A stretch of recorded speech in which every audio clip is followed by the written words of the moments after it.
damos la más bienvenida al área de servicios ambientales. Estas son las oficinas en Ciudad Nueva, son las oficinas principales. Dentro de ellas tenemos áreas de diferente índole acá, laboratorio de aguas, tenemos el área de proyectos ambientales, tenemos el área legal de servicios ambientales, el área de manejo de residuos sólidos y materiales peligrosos, y así también tenemos en el área de fundición el laboratorio de emisiones y calidad del aire y meteorológica. ¿Ok? En esta ocasión, a solicitud de sus docentes, más bien les voy a pedir que nos presentemos, más o menos digan su nombre, lavadores de gases, que de acuerdo a cada característica de emisión que se tiene se implementa. También como fuentes de emisión de material particulado tenemos fuentes naturales.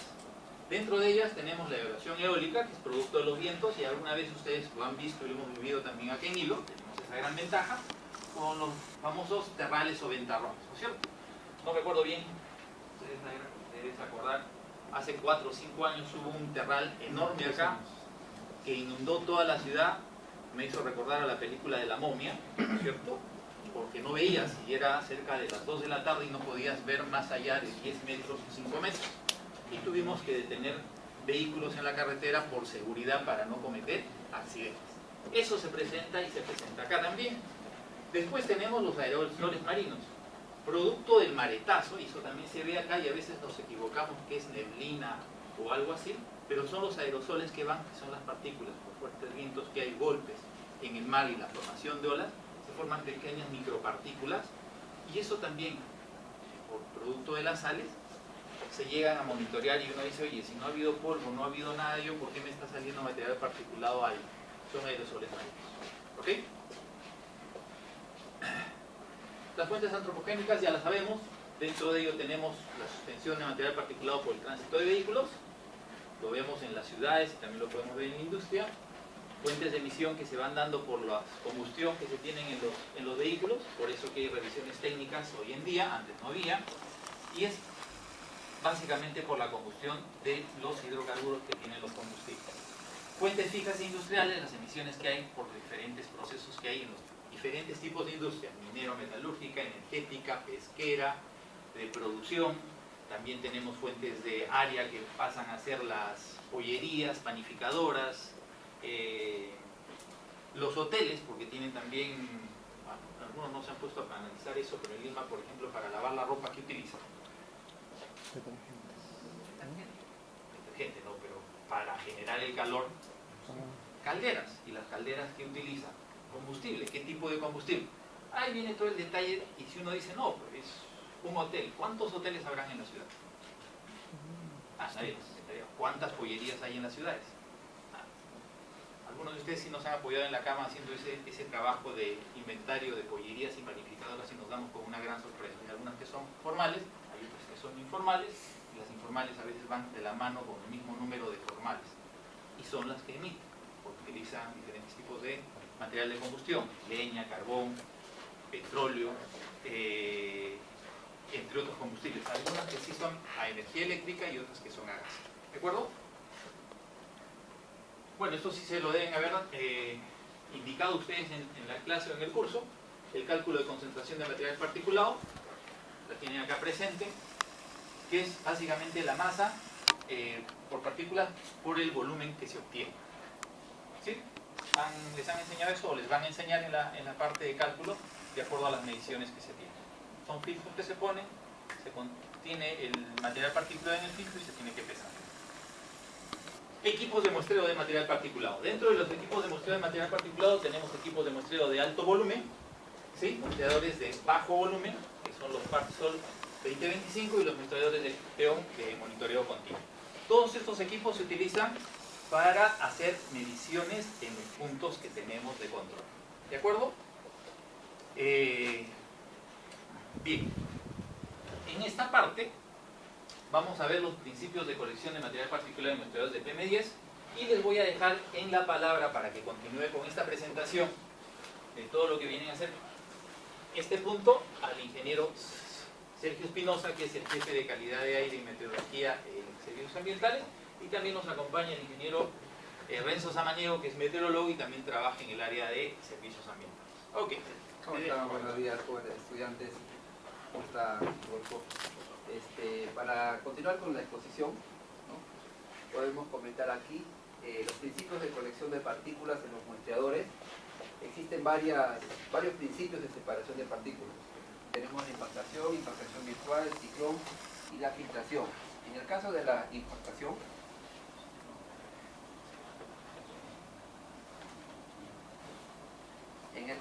impactación, como todos lo conocen, es un proceso en que la partícula tiene una trayectoria y un obstáculo o un plato hace que esa trayectoria de la partícula quede retenida en el plato, ¿no?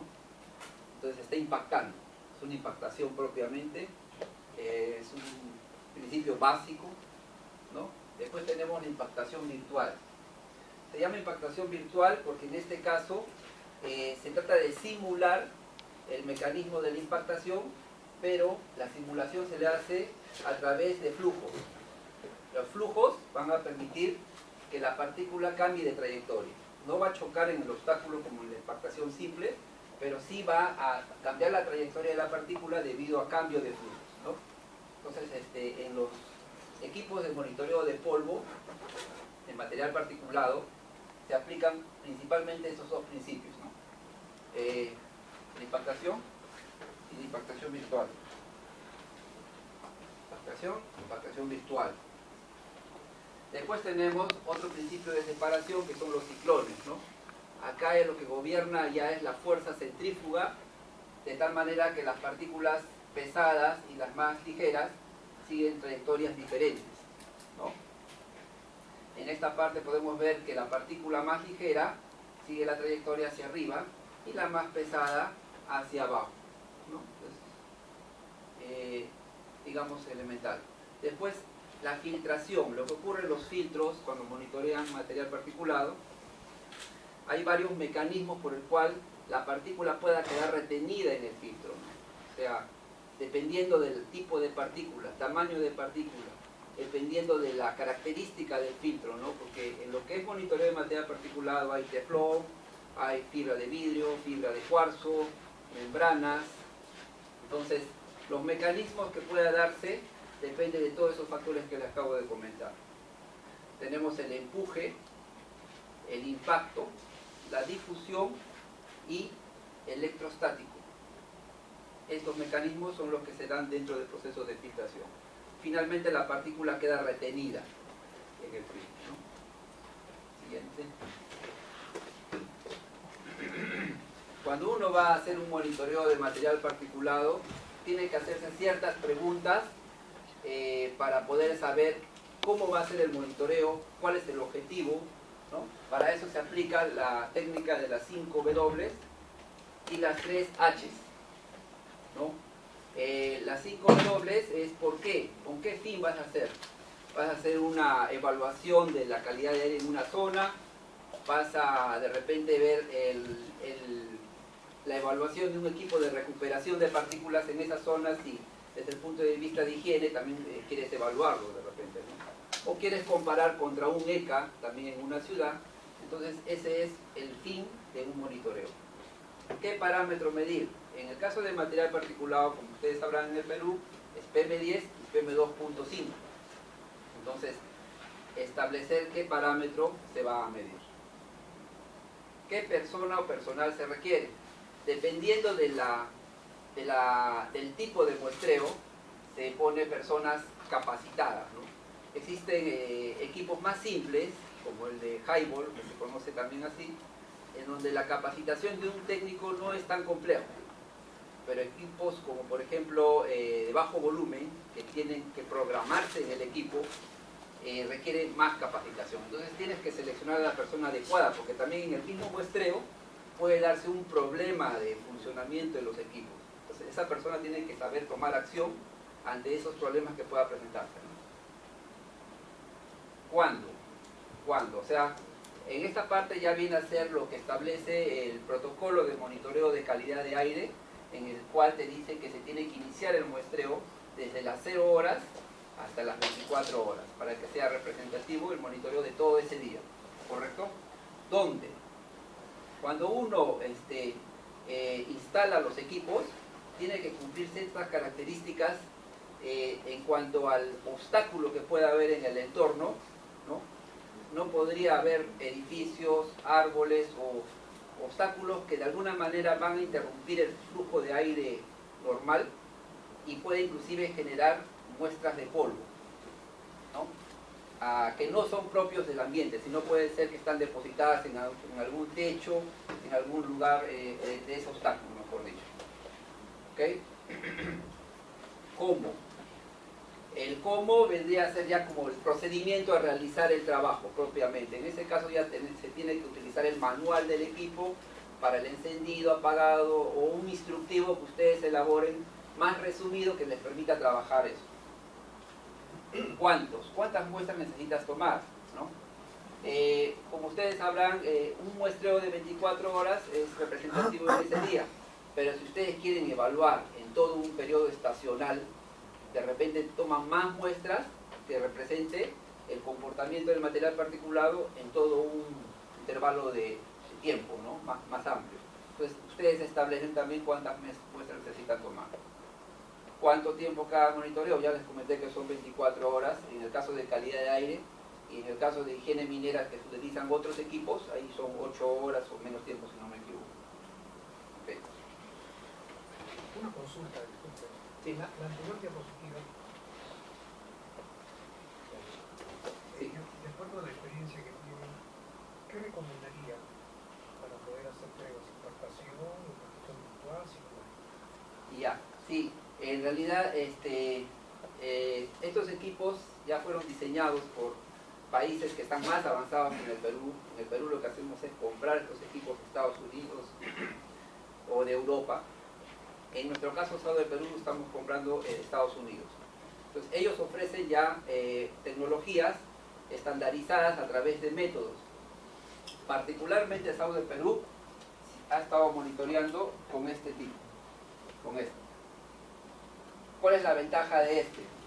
Que te permite monitorear la impactación aquí, vuelve a subir, partículas más pequeñas van bajando, y esa es la manera en que va separando, ¿no? Después, la impactación virtual. En el equipo se utiliza ya un impactador, lo llamamos esto impactador virtual, donde el flujo entra por acá y por acá sale la partícula gruesa y por acá se va la partícula fina, ¿no? Entonces, viéndolo en este diagrama, también entra acá la partícula tamaño 10, ¿ok? Y por acá se va directo la partícula que nosotros lo llamamos partícula gruesa, y por acá, por efecto de los flujos, se va la partícula fina. Los flujos son 1.67 y 15. ¿Okay?